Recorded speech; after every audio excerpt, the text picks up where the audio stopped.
De retour en studio, Monsieur Jean-Marie Bébé-Douka est avec nous. Vous êtes spécialiste en programmation neurolinguistique, le savoir, le pouvoir, le vouloir, les clés du succès de l'épanouissement. Tout ça, on peut être maître à bord. Tout à fait. Il faut dire que depuis notre naissance, nous inscrivons sur le chemin de la réussite et du succès et de l'épanouissement. Depuis la naissance, pour comment? Dès qu'on est, on est appelé, c'est une vocation, c'est-à-dire qu'on vient dans un monde et nous venons pour réussir et pour être épanoui. Oui. Voilà, c'est notre mission, c'est notre objectif. Voilà, donc, Est-ce qu'on en a conscience? pas forcément. D'accord. Pas forcément. Et beaucoup ne savent pas les moyens, les clés, effectivement, pour réussir et pour être épanoui. Ce qui fait que bien souvent, on tourne en rond jusqu'à ce que, malheureusement, la mort nous trouve, sans jamais connaître la réussite, le succès et l'épanouissement. Voilà. Et il faut savoir que les ingrédients, il y a le savoir, il y a le vouloir et le pouvoir. Alors, le savoir, c'est-à-dire que depuis notre enfance, on apprend à marcher, à parler, on va à l'école. Donc là, on est en train d'acquérir le savoir pour nous mettre sur le chemin de la réussite et du succès. Mais c'est indispensable le savoir pour réussir. Oui, c'est indispensable. C'est indispensable. Tous ceux qui ont réussi savent beaucoup de choses. Non, pas beaucoup. Vous avez dit beaucoup. Ça, c'est maintenant la quantité. Oui. Voilà. Mais nous verrons que sur les clés, il y a des clés qui sont plus déterminantes.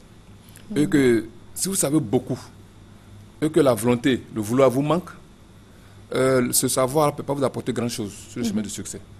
Voilà, c'est pourquoi il y a 3 clés voilà, qui sont complémentaires. D'accord. Voilà. Il y en a qui ont su, qui ont beaucoup de connaissances, beaucoup de diplômes.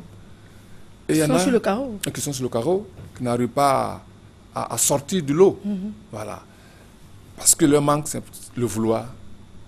Il y en a aussi qui ont le vouloir, qui se débattent, mais qui alignent échec sur échec. Parce que leur manque le pouvoir. Le pouvoir, c'est la capacité à produire des résultats. Et le vouloir? Le vouloir, c'est la volonté, c'est la passion. C'est-à-dire, j'ai envie de faire. Et je fais, je me débat en fait. Attendez, parce que la nuance n'est pas évidente entre le vouloir et le pouvoir. Oui. Par exemple, quelqu'un est malade et il veut manger.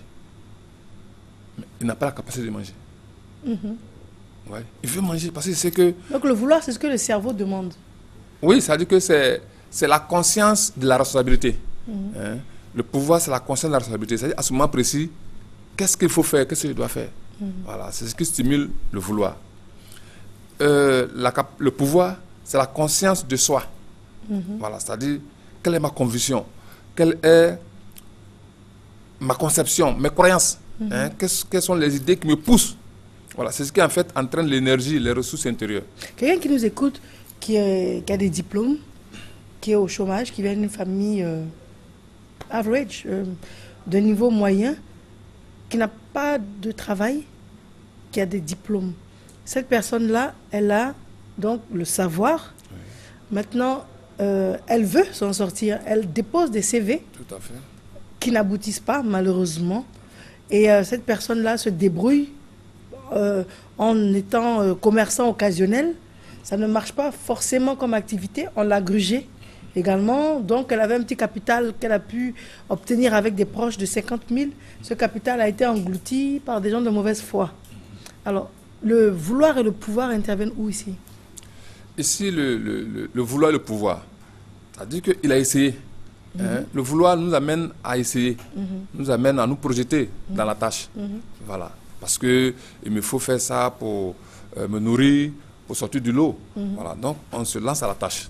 Voilà. Maintenant, le pouvoir nous amène à réussir avec aisance. C'est-à-dire, le pouvoir, en fait, fait en sorte que le cerveau débite beaucoup de ressources intérieures, voilà, qui nous donnent l'intuition, l'imagination. La force intérieure est débitée par le cerveau. Et donc, absolument, on réussit. C'est-à-dire, on a fait une tâche, ça n'a pas marché, on réfléchit, on fait le recadrage. Et on va encore de plus belle, et jusqu'à ce qu'on réussisse. Mais est-ce que ce que vous êtes en train de dire ne nous ramène pas aux différents types de cerveau? Savoir qu'il y a des personnes qui sont programmées pour, par exemple, entreprendre. Donc quand elles ne réussissent pas à entreprendre, est-ce que c'est lié à leur manque de volonté ou c'est lié à leur capacité cérébrale? Tout le monde est fait pour entreprendre. Maintenant, ça dépend du domaine. Tout le monde n'est pas fait pour entreprendre dans le même domaine. Voilà. Sinon, tout le monde est fait pour entreprendre. Voilà. Les visuels, par exemple, au niveau de la communication, audiovisuel, au niveau de la psychologie, au niveau relationnel, sont faits pour entreprendre. Il y a des gens qui ne veulent pas entreprendre, qui veulent être pris en charge dans une entreprise et puis beaucoup plus attendre un salaire à la fin du mois. C'est un genre de personne, c'est un genre de cerveau aussi. Non, ce n'est pas le genre de cerveau. Ça, c'est un dysfonctionnement du cerveau. Ça, c'est le manque de confiance en soi, manque d'estime, manque de conviction. Et c'est des gens qui ont peur, ils ne sont pas sûrs de réussir seuls. Voilà. Ils manquent d'autonomie au niveau de la réflexion. Voilà. Donc, ils veulent être tout le temps sous tutelle. Voilà. Ils veulent avoir un patron. Voilà. Parce qu'ils ont peur de responsabilité. Voilà. Parce que l'autonomie, ça fait peur. Il faut beaucoup de ressources intérieures. Il faut déployer une force intérieure pour pouvoir être autonome. Oui. Et c'est ce que notre éducation ne nous donne pas. Parce qu'on nous enseigne, on nous inculque la peur, la méfiance, le doute. Voilà. Donc celui qui n'est pas sûr... Qui nous inculque ça?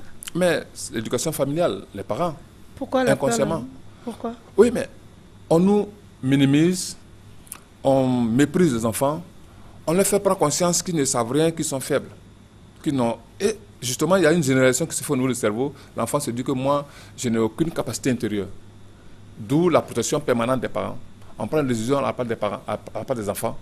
Hein. Il y a une mère même à l'université qui était devant ses enfants pour aller les inscrire, pour aller prendre les informations. Ça, c'est pas de l'assistance?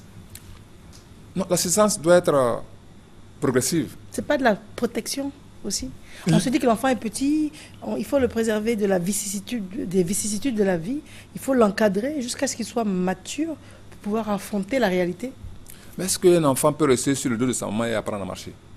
C'est ça. Pour que l'enfant marche, il faut le laisser. Mais est-ce qu'il faut le mettre devant la dureté de la vie au point qu'il prenne des claques à tout bout de champ aussi? Mais jusqu'en terminale, après le bac, il a eu le bac seul en classe. Voilà. Et donc, il est formé, il y a un processus. Voilà. Pas très tôt.